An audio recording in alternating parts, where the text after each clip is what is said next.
Awake my heart. The ribband of blue. Speak ye unto the children of Israel, and bid them that they make them fringes in the borders of their garments throughout their generations, and that they put upon the fringe of the borders a ribband of blue.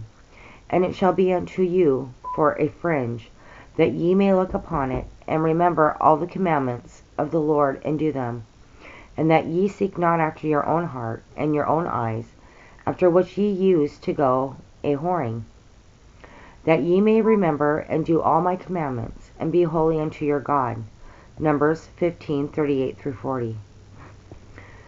This regulation concerning the apparel of the old times Israelites is an item of interesting peculiarity, though if it were nothing more than that, we might dismiss it with a cursory perusal.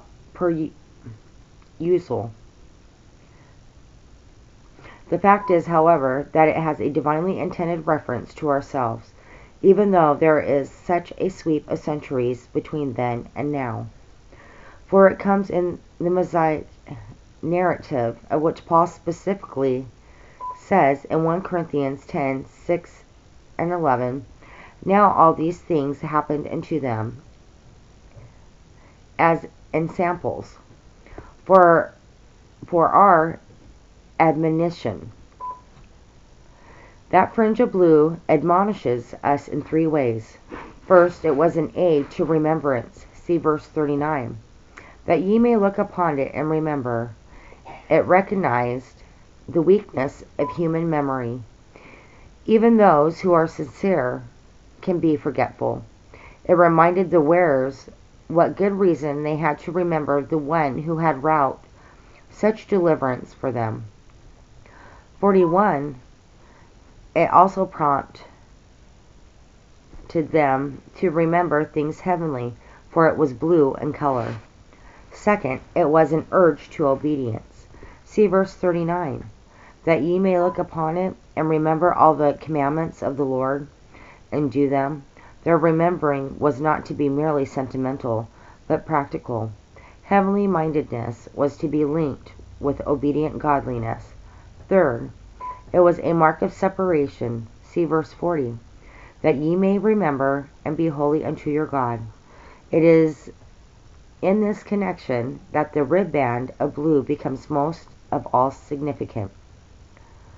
A separation symbolized by a blue border on their apparel was evidently meant to be a separation obvious to all, yet not an odd or ugly kind of isolation, a separation clinging about them all the time, and meant to be specially observable, both to wearer and watcher. When the wearer bent to earthly activities, how all this speaks to you and me as the people of Christ.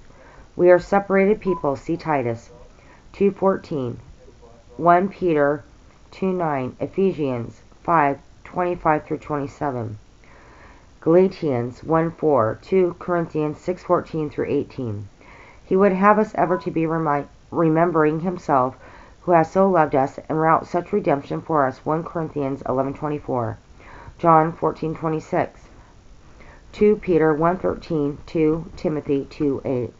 And he would have our remembrance of him express itself in real obedience. It must be no mere sickly relic worship, no mere shouting of slogans, no mere exploding impious expletives, no mere sanctimonious professionalism such as that which he rebuked in the Pharisees. To obey is better even than sacrifice. 1 Samuel 15:22. There must be a thoroughgoing godliness, and all the while there must be the mark of separatedness about us, not that the cowled monks, but of everyday saints. Yes, the mark of our separation is to cling about us all the time. That long ago ribband of blue being stitched hem, like the very clothes of Israelites, was continually with them.